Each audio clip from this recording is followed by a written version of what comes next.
C'est juste que euh, Emmanuel Macron a été reçu par Vladimir Poutine. Écoutons rapidement. L'accroissement des tensions, une visite jugée très importante selon le porte-parole du Kremlin. Demain mardi, le président français se rendra à... Rapidement. Bienvenue dans le débat sur France 24 consacré à l'entrevue entre Emmanuel Macron et Vladimir Poutine. Le président français est à Moscou pour tenter de désamorcer la crise ukrainienne alors que 100 000 soldats russes sont toujours postés à la frontière de l'Ukraine. Il faut savoir, chers amis, on n'est plus dupes. On est assez mature maintenant, on a compris leur fonctionnement, on a compris la politique. Il n'est pas là pour l'Ukraine. Qui est Emmanuel Macron pour faire des escalades à cette question de l'Ukraine? C'est quoi la France devant la Russie? La Russie parle avec les États-Unis. Voilà, il faut qu'on comprenne désormais. Maintenant, on peut leur répondre. Nous avons tous les réseaux sociaux, on peut leur répondre. Emmanuel Macron est parti plus pour l'Afrique. Soyons intelligents et sages pour comprendre et décortiquer la politique de nos jours. Emmanuel Macron est parti voir Vladimir Poutine face à face pour trouver une entente concernant l'Afrique. Parce que Vladimir Poutine n'est pas raciste comme ses anciens esclavagistes, ceux-là qui veulent nous maintenir la tête sous l'eau, qui ne veulent pas que l'Afrique sorte, ils veulent aller le convaincre. Asseyons-nous encore, partageons l'Afrique, mais pas question qu'ils sortent la tête, pas question qu'ils soient libres, pas question qu'ils retrouvent leur force. C'est ça qu'il est question ici.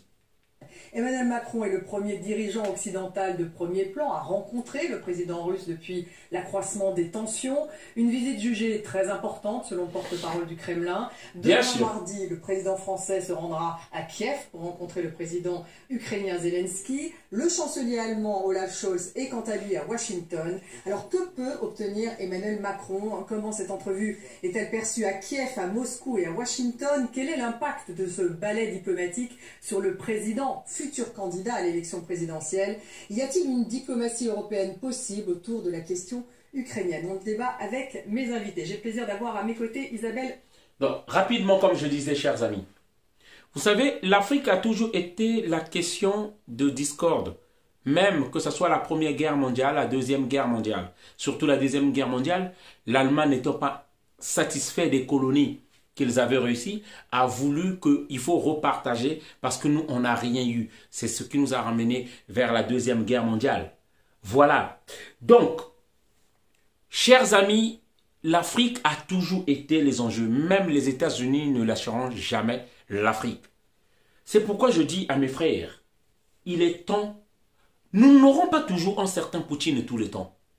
Nous n'aurons pas toujours une personne qui a la poigne de Poutine en Russie. Savons que les hommes trépassent. Les hommes sont appelés à mourir.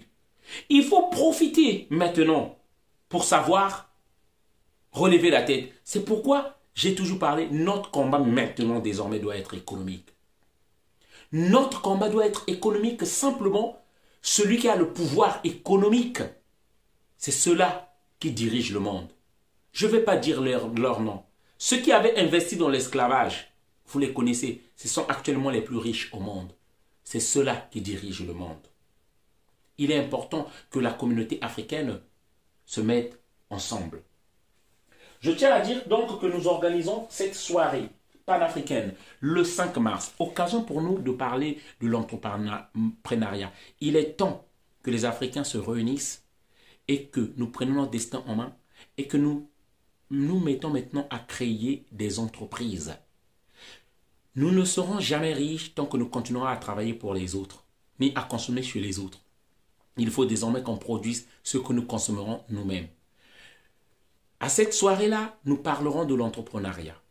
Il y aura un défilé de mode, il y aura un speed dating, c'est-à-dire des rencontres entre célibataires. Donc, tous ces programmes-là, si je vous parle encore de ça parce qu'il y a encore quelques places qui restent, après que les Africains ne viennent pas dire que oui, je ne savais pas, oui, j'attendais pour prendre le billet. Les gens sont en train de prendre les billets. Si je fais encore cette vidéo, ça veut dire qu'il y a encore des places. Prenez les billets maintenant. Parce que nous savons que vous attendez à la dernière minute avant de prendre les billets. C'est le combat qui continue, croyez-moi ce que je dis là. Et cet argent-là, ce n'est pas pour moi, ce n'est pas pour tirer bénéfice, c'est pour la communauté. Parce que nous voulons créer un supermarché africain. Voilà, un acte et un résultat du combat que nous sommes en train de faire. Alors, chers amis, comme je disais, j'avais fait une vidéo, si vous avez suivi dans mes vidéos sur YouTube. Poutine, nous savons qu'il ne va pas accepter ce deal-là. Poutine ne va pas accepter parce qu'il est en train de parler de rééquilibrer le monde, de l'équité. C'est ça la politique de Poutine.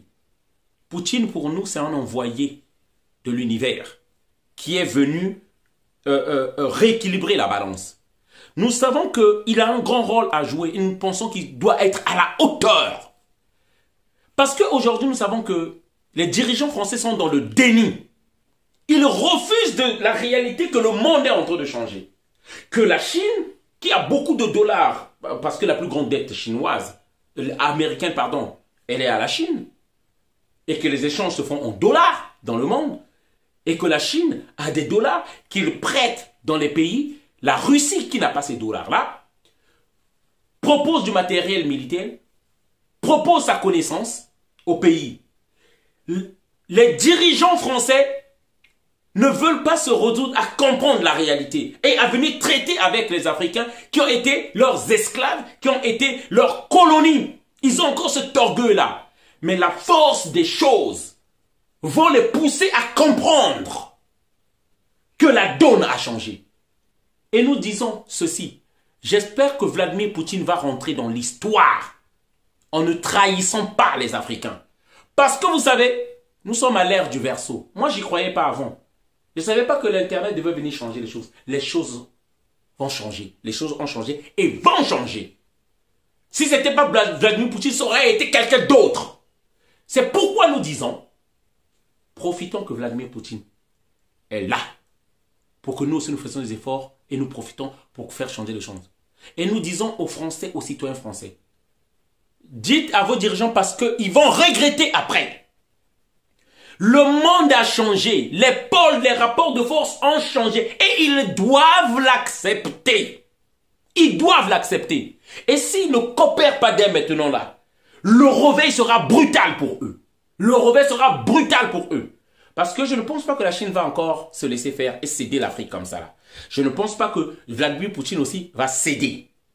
C'est à eux de comprendre. Parce que je pense qu'ils sont dans le déni. Ah ouais, c'est la Russie qui instrumentalise les gens. Moi, je fais des vidéos de moi-même, c'est pas la Russie. Les Africains se sont réveillés, ils font des vidéos dans les réseaux sociaux d'eux-mêmes, c'est pas la Russie.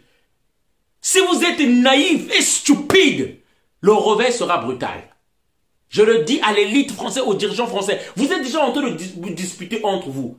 Et si vous continuez comme ça viendra en Afrique centrale tôt ou tard.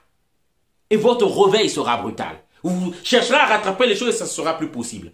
Voilà le message que je voulais faire passer. Chers amis, regroupons-nous, profitons. Sinon, nous boirons tous les poisons à cause de notre mauvaise organisation que nous n'avons pas. Parce que nous avons une question de respect entre nous. Il n'y a pas. La solidarité entre nous. Il n'y a pas. On a un problème de jalousie. Il faut le dire entre nous, Africains. Il faut que ça change. Les autres, c'est pas comme ça. Regardez les autres lorsqu'ils arrivent au travail. Ils poussent leurs frères. Eux tous, ils montent. Ils réussissent au même moment. Sauf nous qui faisons la guerre entre nous au lieu de faire la guerre avec les autres. La concurrence entre nous au lieu de faire avec les autres. Il est temps qu'on change les choses. Il est parti en Russie pour aller supplier, pour aller demander. C'est pas pour l'Ukraine qu'on ne vous mente pas. C'est pour l'Afrique. Rassurez-vous. Il voulait ce tête-à-tête là. En tout cas, on vous avertit. Merci de partager la vidéo. On est ensemble. La soirée panafricaine, c'est le 5 mars 2022 à partir de 19 h à Bretigny. Voilà. Merci, on est ensemble.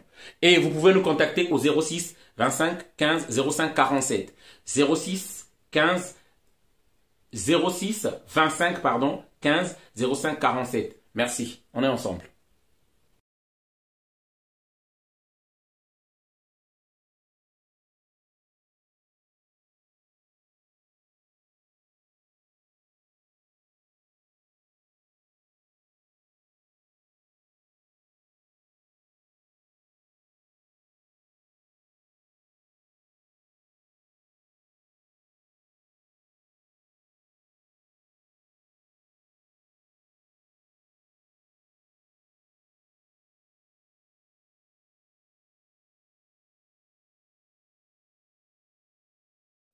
Africains, Africaines, bonjour.